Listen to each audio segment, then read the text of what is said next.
Mes élèves de la 3e année, je vous salue et bienvenue dans cette séance de correction et de soutien suite à notre rencontre ou bien notre séance directe qui a eu lieu ce matin.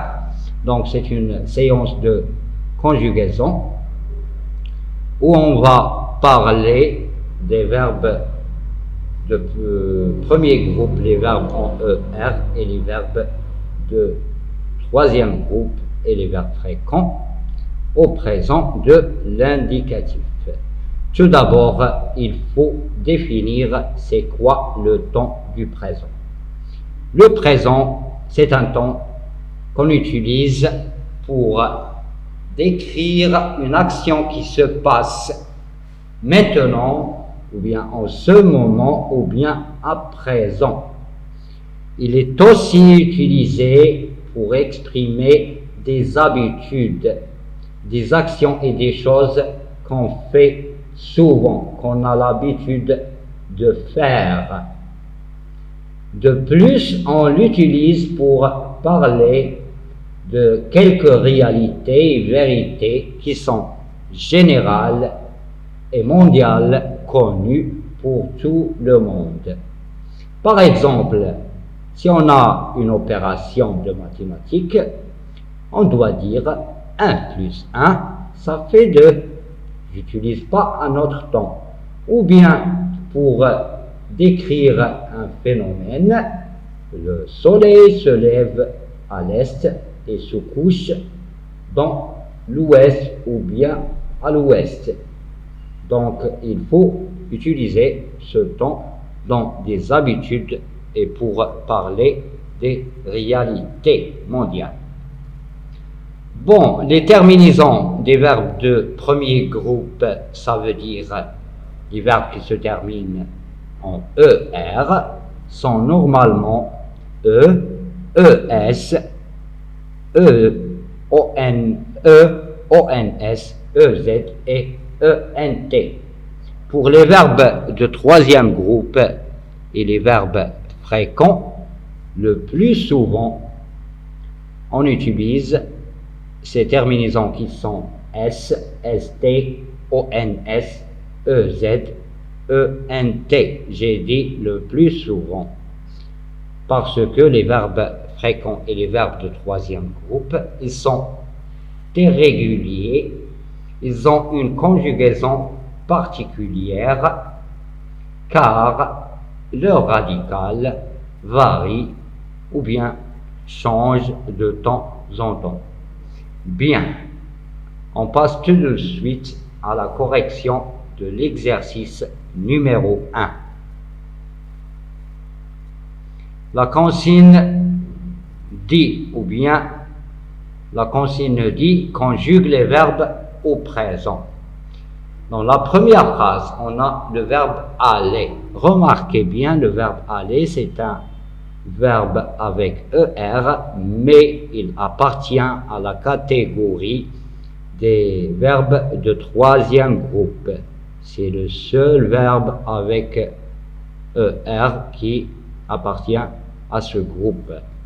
Donc, avec la personne ou bien la 3e personne de singulier, on utilise va. Donc, je vais, tu vas, il va, elle va. Donc, le verbe aller change, il change complètement. La phrase est, elle va faire un beau voyage. Le verbe faire. Pour le verbe faire, on va utiliser normalement des terminaisons continues, ou bien des terminaisons connues. Je m'excuse. Donc, je fais AIS, tu fais AIS, il fait AIT, la 3e personne c'est AIT, nous faisons, vous faites, ils font, elles font. Donc, je dois dire, vous ne faites jamais de ski. Le verbe dire, tu dis toujours le contraire. Tu dis toujours le contraire. Donc, on utilise la terminaison SST, et pour le pluriel, on va utiliser ONS, EZ et ENT. Le verbe avoir, c'est un verbe irrégulier qui appartient aussi au troisième groupe. Sa conjugaison est la suivante: j'ai, tu as, elle a, etc., etc. Donc, cet homme, quand je dis cet homme, c'est le pronom personnel du masculin, il. Donc, il a de la chance, il a de la chance. Donc, le sens d'avoir, c'est posséder. Donc, je possède. Quand je dis j'ai, ça veut dire je possède. Pour venir, c'est un verbe avec la terminaison IR, mais il appartient au troisième groupe. Il appartient au troisième groupe. Sa conjugaison change. Je peux dire je viens, tu viens, il vient, nous venons, vous venez, ils viennent, elles viennent. Le verbe être, quant à lui, c'est un auxiliaire et un verbe, bien sûr, comme avoir, mais il appartient au troisième groupe. Sa conjugaison est particulière et elle est la suivante: je suis, tu es, il est, elle est, nous sommes, vous êtes, ils sont, elles sont. Donc, on doit dire ils sont en vacances. Pour le verbe pouvoir, c'est un verbe en OIR. Lui, il change aussi. Donc, en conjugaison, je dois dire, ou bien on doit dire je peux avec X, tu peux X, il peut T, elle peut T. Nous pouvons, vous pouvez, ils peuvent, elles peuvent. Donc, la phrase, on ne peut pas résister. Les joueurs veulent gagner. C'est le verbe vouloir. Vouloir, elle est comme pouvoir. C'est la même chose. Donc, les joueurs veulent. Si on a pouvoir, on va dire les joueurs peuvent. Je prends une salade. C'est le verbe prendre. Et sa conjugaison est la suivante: je prends TS, tu prends TS, il, elle, on prend avec T. Sa terminaison est T, à la troisième personne de singulier. Nous prenons, vous prenez, ils prennent avec deux N, E, N, T, comme on va voir dans la phrase suivante. Donc, les joueurs, c'est il avec S. C'est un groupe nominal qu'on peut remplacer par la troisième personne masculine du pluriel. La même chose, les touristes prennent. Ils prennent. Je peux remplacer le mot touriste par il avec S. Donc, les touristes prennent le train. L'autre phrase, nous voyons mieux maintenant. Nous voyons mieux maintenant. C'est le verbe voir.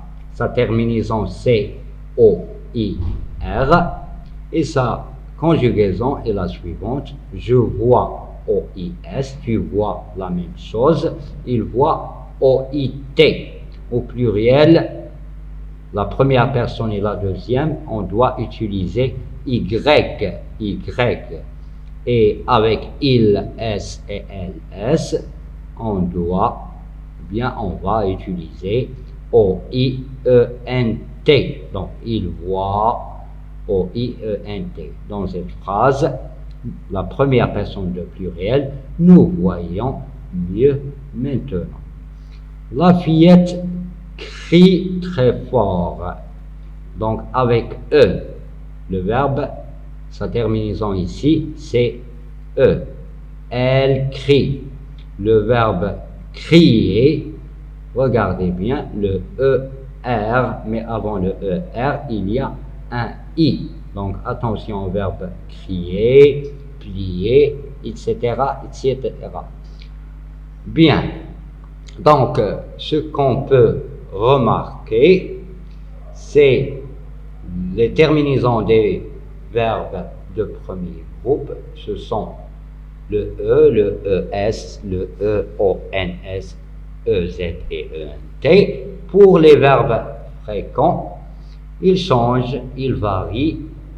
Normalement, la plupart des temps, ils ont la terminaison S, S, T, O, N, S, E, Z, E, N, T. Donc, on fait attention à ces terminaisons et ces changements. J'espère que vous avez bien compris la théorie et l'application et la définition du mot ou bien du temps de présent. Je vous rencontrerai après et donc à plus tard. Et merci pour votre attention.